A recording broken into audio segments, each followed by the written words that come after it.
बच्चों आज हमारा टॉपिक रहेगा ट्रांसफार्मर की दक्षता या ट्रांसफार्मर की इफिशियंसी क्या होती है। देखिए हम जान चुके हैं कि ट्रांसफार्मर क्या होता है। ट्रांसफार्मर की दक्षता,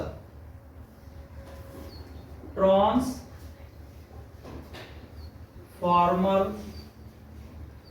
की दक्षता, ट्रांसफार्मर की दक्षता। तो अगर हम पहले इसकी परिभाषा देख लें, क्योंकि परिभाषा देखेंगे तो हमें समझने में आसानी हो जाएगी। तो देखिए किसी ट्रांसफार्मर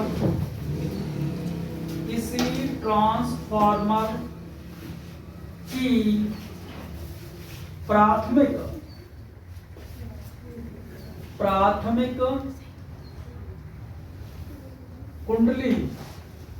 प्राथमिक कुंडली को दी गई शक्ति, किसी ट्रांसफार्मर की प्राथमिक कुंडली को दी गई शक्ति और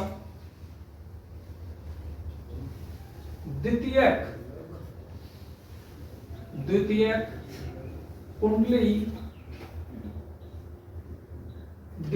कुंडली से निर्गत शक्ति का अनुपात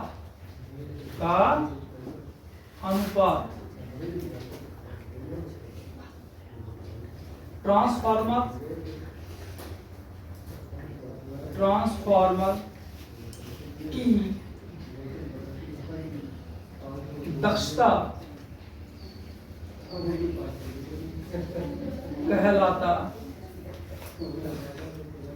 कहलाती। क्या करेंगे? किसी ट्रांसफार्मर की प्राथमिक कुंडली को दी गई शक्ति और द्वितीय कुंडली से निर्गत शक्ति का अनुपात ट्रांसफार्मर की दक्षता कहलाती है। क्लियर? भाई हमारे पास कोई ट्रांसफार्मर है तो किसी ट्रांसफार्मर की प्राथमिक कुंडली को दी गई शक्ति और द्वितीय कुंडली से निर्गत शक्ति का अनुपात ट्रांसफार्मर की दक्षता। तो क्या आया? ट्रांसफार्मर की दक्षता बराबर लिखेंगे भाई द्वितीय कुंडली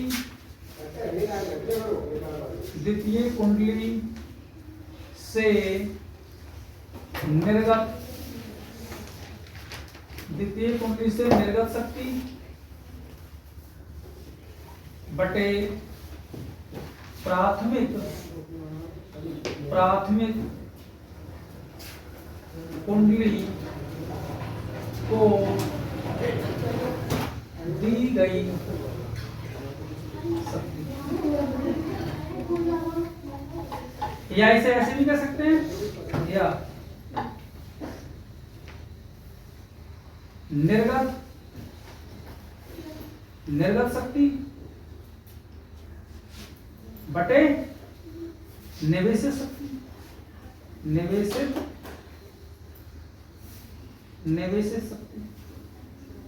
कहीं ऐसा लिखा होगा निर्गत शक्ति बटे निवेशित शक्ति। अब देखिए यहां तक क्लियर है। अब हम ट्रांसफार्मर का चित्र बना लेते हैं, तब ज्यादा क्लियर हो जाएगा। हमें ट्रांसफार्मर का चित्र बना लेते हैं।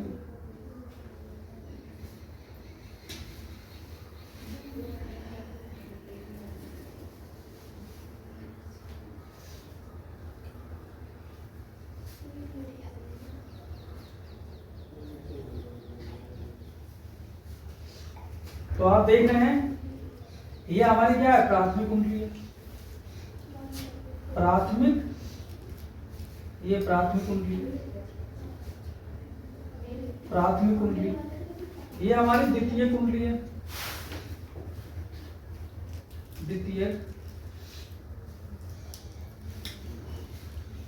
ये द्वितीय कुंडली और ये हमारी क्या है? क्रोड है। एक रोड है, जिसे हम पोल भी कहते हैं, पोल, ठीक है। ये सेकेंडरी कॉइल होगी, सेकेंडरी, ये सेकेंडरी कॉइल, ये हमारी प्राइमरी कॉइल होगी,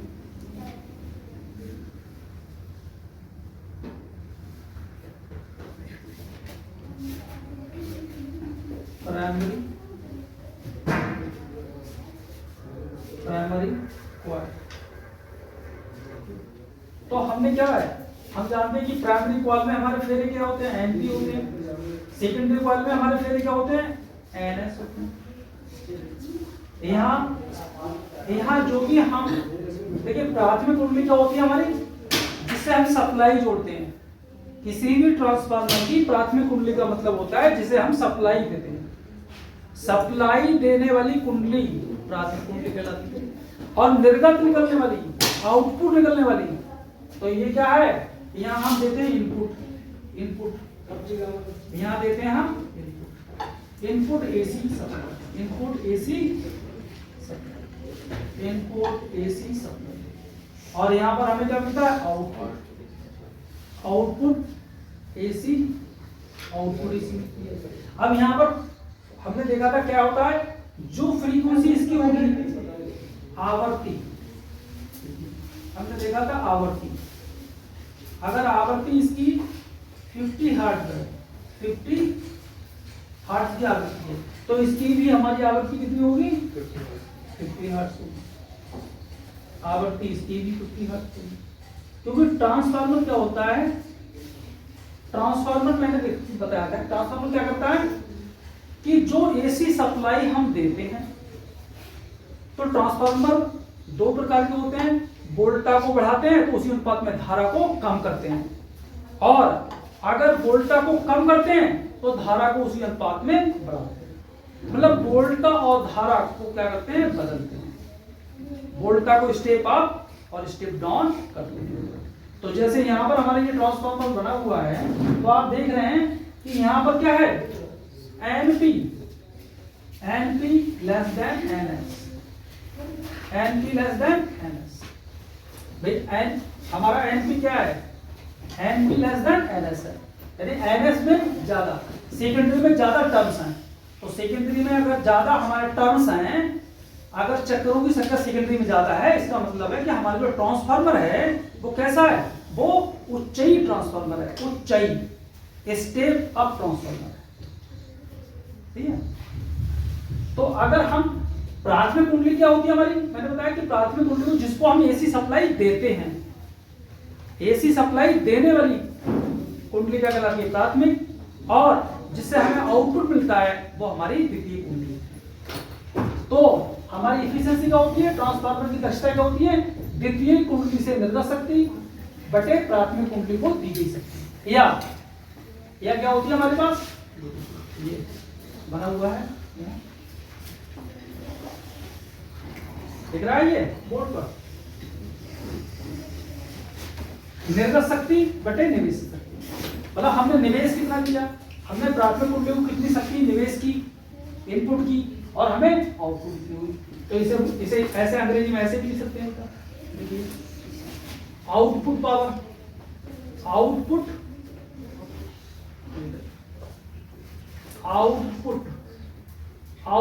पावर बटे input power,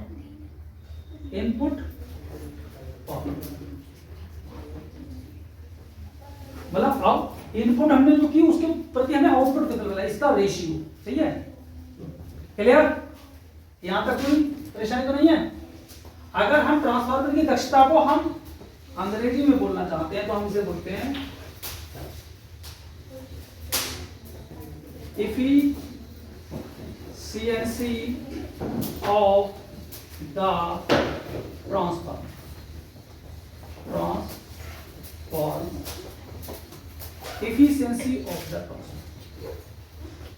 efficiency of the transformer की दक्षता। तो इस पर हमारे क्वेश्चंस, हमें कई बार न्यूमेरिकल क्वेश्चंस मिलते हैं। अगर वो हमें दक्षता, अब जैसे हमें दक्षता क्या दे रहा है कि दक्षता, और इसे ईटा से प्रदर्शित करते हैं। मिटा दें इसे, नोट हो गया? नोट नहीं किया अभी? चलिए नोट कर लीजिए। ट्रांसफार्मर की दक्षता को हम ईटा से प्रदर्शित करते हैं।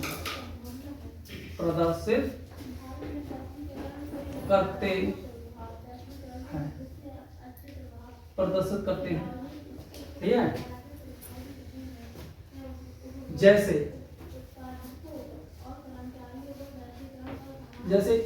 ईटा बराबर हमें क्या दिया है 0.8, तो सूत्र कौन सा लगेगा?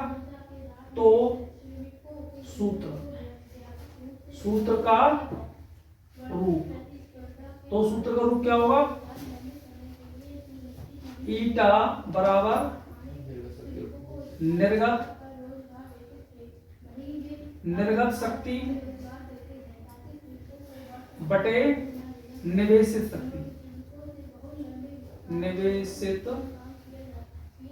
शक्ति। ओके, यदि ईटा प्रतिशत बराबर 80% दिया है तो सूत्र का रूप निम्न प्रकार होगा। सूत्र का रूप निम्न होगा। क्या होगा अभी? ईटा प्रतिशत बराबर निर्गत शक्ति बटे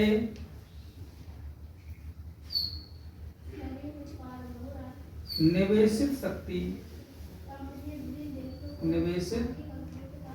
शक्ति गुणा 100। ठीक है, तो हमारे पास ट्रांसफार्मर की दक्षता को हम ईटा से प्रदर्शित करते हैं। जैसे ईटा बराबर 0.8, तो सूत्र का रूप ये होगा, ठीक है? और अगर ईटा परसेंटेज में दिया है, जैसे 80% दिया है, तो ठीक है,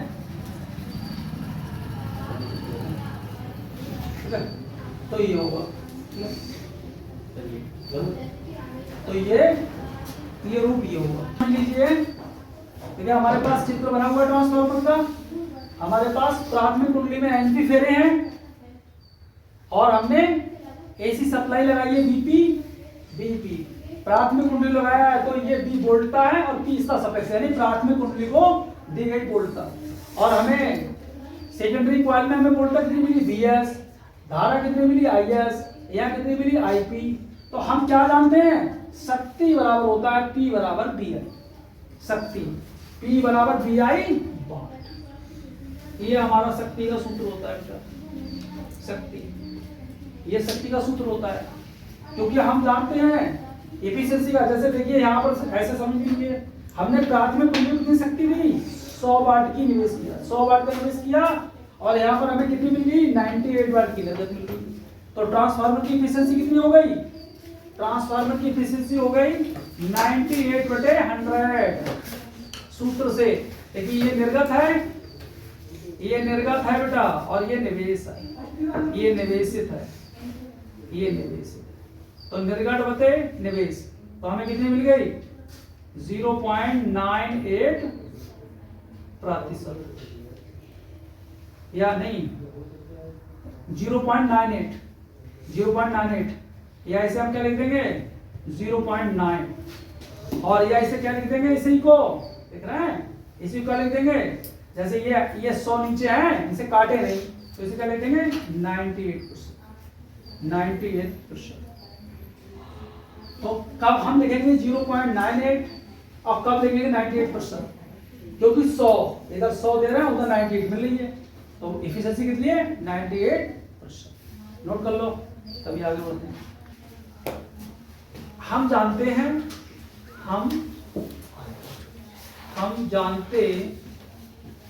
हम जानते हैं कि किसी आदर्श ट्रांसफार्मर के लिए, किसी आदर्श देखिए ट्रांसफार्मर को हम ऐसे भी कर सकते हैं, ऐसे, ये ट्रांसफार्मर का संकेत है। हम किसी आदर्श ट्रांसफार्मर के प्राथमिक कुंडली को दी गई शक्ति, प्राथमिक कुंडली को दी गई शक्ति बराबर होती है द्वितीय कुंडली से निर्गत शक्ति।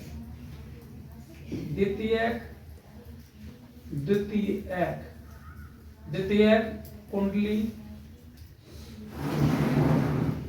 से निर्गत शक्ति। ये देखिए हमारी आदर्श पोजीशन है बेटा, ये होती है, ये हमारी क्या है, किसी आदर्श ट्रांसफार्मर की। लेकिन ऐसी स्थिति है जो शक्ति हम प्राथमिक कुंडली को देते हैं वो द्वितीय के बराबर नहीं होती, ये कुछ कम हो जाती है भाई। 100% यहां नहीं होता है, कुछ मतलब हानियां हो जाती हैं। ट्रांसफार्मर में कई प्रकार की हानियां होती हैं, आपको मैंने बताया है कि 4 प्रकार के ट्रांसफार्मर में हानियां होती हैं, ठीक है। तो हमने वो चित्र बनाया था, उससे आपने देखा कि अगर हम प्राथमिक कुंडली को P बराबर हमने क्या जानते हैं, P बराबर होता है VI वाट, P बराबर VI वाट, सही है। ये इससे हम निकालेंगे तो प्राथमिक कुंडली को दी गई शक्ति कितनी होगी हमारी, BP और IP हो गई। इस सूत्र से VI होती है तो प्राथमिक कुंडली को गई BP IP, और द्वितीय कुंडली कितनी हो गई, DS और IS, ठीक है। तो इफिशिएंसी तो हम लिखेंगे परसेंटेज इफिशिएंसी। देखिए परसेंटेज इफिशिएंसी हमारी क्या आ गई, VS IS बटे VP IP into 100। ये रूप आ गया सूत्र का, ठीक है। ये क्या है, इफिशिएंसी भाई। प्राथमिक कुंडली को दी गई शक्ति और द्वितीय कुंडली को दी शक्ति, ये आदर्श स्थिति में बराबर होती है, लेकिन ये क्या है, एक सामान्य ट्रांसफार्मर, सामान्य ट्रांसफार्मर के अगर ये कंडीशन है, ठीक है, तो हम इससे क्या करेंगे, इससे हम क्या करते हैं, आंतरिक प्रश्न हल करते हैं।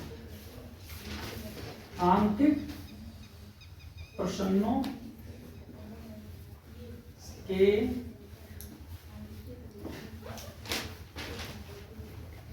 हल करने के लिए उपयोग करते। तो ये था हमारा ट्रांसफार्मर की दक्षता के लिए बारे में पूरी बात, और आज के लिए बस इतना ही। नेक्स्ट वीडियो मिलेंगे, तब तक के लिए जय।